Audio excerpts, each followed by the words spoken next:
കഴിഞ്ഞ 1.5 മാസം കേരളം രാഹുൽ മാങ്കൂട്ടത്തിൻ്റെ പുറകെ നടന്ന് ചോദിച്ച 2 ചോദ്യങ്ങൾക്ക് ഇന്ന് എന്തായാലും ആ ജാമ്യാപേക്ഷയിലൂടെ ഉത്തരം വന്നിരിക്കുന്നു. ഒന്ന്, താങ്കൾക്ക് ഈ പെൺകുട്ടിയെ അറിയാം.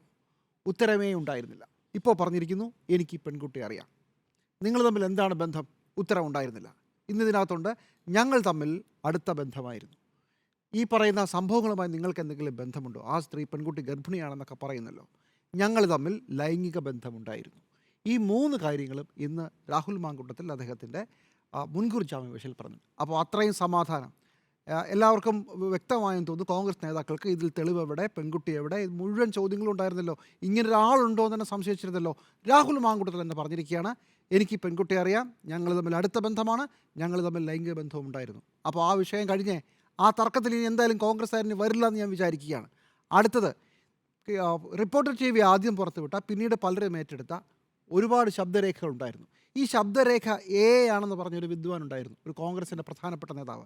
അദ്ദേഹത്തിൻ്റെ അറിവിലേക്ക് പറയുകയാണ്, രാഹുൽ മാങ്കൂട്ടത്തിൽ ഇന്ന് അദ്ദേഹത്തിൻ്റെ മുൻകൂർ ജാമ്യാപേക്ഷയിൽ ഇങ്ങനെ ഒരു ശബ്ദരേഖ ഉണ്ടായിരുന്നു എന്ന് സമ്മതിച്ചിട്ടുണ്ട്. ഭംഗ്യം തേരേണയാണ്. ഞാനും ഈ പെൺകുട്ടിയും തമ്മിലുള്ള ശബ്ദ സംഭാഷണങ്ങൾ മുഴുവൻ ഇവർ റെക്കോർഡ് ചെയ്യുകയായിരുന്നു. വാട്സാപ്പ് ചാറ്റുകൾ അതും റെക്കോർഡ് ചെയ്യുകയായിരുന്നു എന്നും പറഞ്ഞിട്ടുണ്ട്. ചുരുക്കത്തിൽ രാഹുൽ മാങ്കൂട്ടത്തിൽ പെടുന്നതിൻ്റെ ആദ്യ ഘട്ടം കഴിഞ്ഞു.